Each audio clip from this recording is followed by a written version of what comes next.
¿Cuáles son los secretos que tiene Córdoba? Algunas de las historias han sido develadas a través del trabajo de Jorge Camarasa en este libro que recomendamos, donde realmente es un paseo por personajes, donde vos decís que Córdoba es una galería de personajes que han tenido que ver con la historia universal contemporánea. ¿Es así?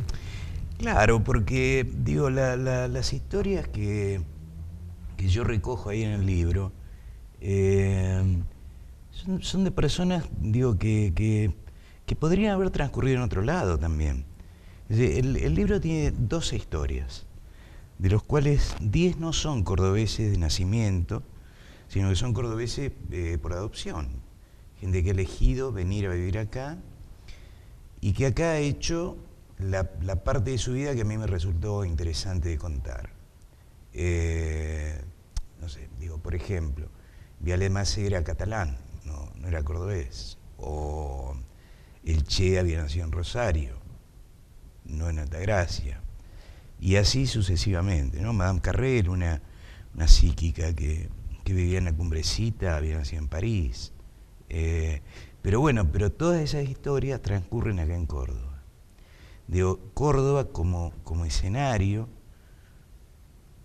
es el común denominador, es lo que une a estos personajes, ¿no? ¿Qué me decís de Raúl Barón Visa, también protagonista de uno de tus relatos? Bueno, a mí la de Barón Visa me parece una historia impresionante, verdaderamente. Yo había escrito en Amores Argentinos, uno de mis libros anteriores, la historia de amor de Barón Visa y Miriam Stefford. Lo que a mí me fascina de esa historia es la mezcla esta de tragedia, locura, amor, ¿no? Digo, todo esto puesto en este personaje tan potente, ¿no? Digo, como personaje, tan fuerte, tan recargado, ¿no? Esto es lo que a mí me llama la atención de Barón Visa. Ernesto Guevara, hace poco estuviste en la Semana del Che en Altagracia. Una de tus historias tiene que ver con el Che en Altagracia, la infancia del Che. ¿Qué es lo que te ha llamado la atención de esa personalidad que vos descubriste en la historia de un niño que vino a esta tierra a combatir el asma? Bueno, en el caso del Che, lo que a mí me había llamado la atención era tratar de averiguar si en la infancia de un tipo que va a ser distinto, ¿no? a lo largo de su vida, si ya hay signos de esa distinción, si ya hay particularidades, si se pueden advertir. Y lo sorprendente para mí es que no. Digo, que la del Che acá en Altagracia fue una infancia seguramente como la de tantos chicos de su edad en ese momento, ¿no? Una mezcla de travesuras, escuela a los empujones,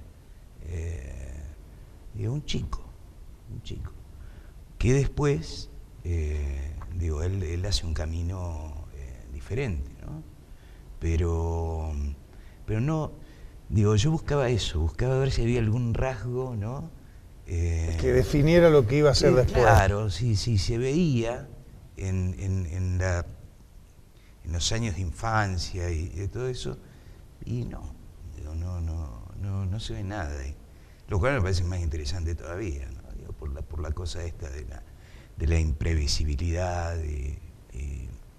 Si tuvieras que recomendarle a la gente de las 12 historias, ¿por cuál empezamos? ¿Cuál es la que más te gustó? ¿Cuál es la que vos tenés una predilección?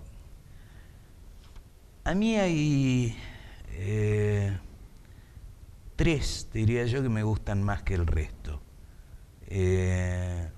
Una es la del Uritorco, por todo el delirio que rodea, ¿no? la cosa esta mezcla de New Age con platillistas, con buscadores del grial, con ex integrantes de los grupos de tareas de la ESMA, digo, bueno, esta mezcla también me parece muy graciosa y muy rica, ¿no? Como es. Y como personajes, yo te diría Madame Carrel, que fue esta psíquica de la Cumbrecita, que bueno, que hace toda una parábola de su vida notable, ¿no? Porque empieza como médica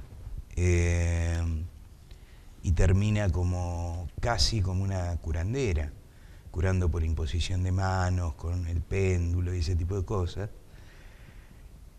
con el dato adicional de que era mujer de un premio Nobel de Medicina, y premiada ella también, y demás. Y termina en la Cumbrecita haciendo unas cosas fantásticas, ¿no?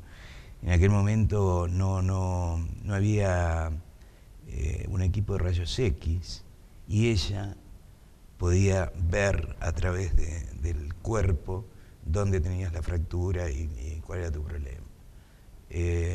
Y el otro personaje que me parece también como muy simpático es Rodolfo Arauz Alfaro, que fue el anfitrión de Neruda y de Rafael Alberti en el Totoral, ¿no?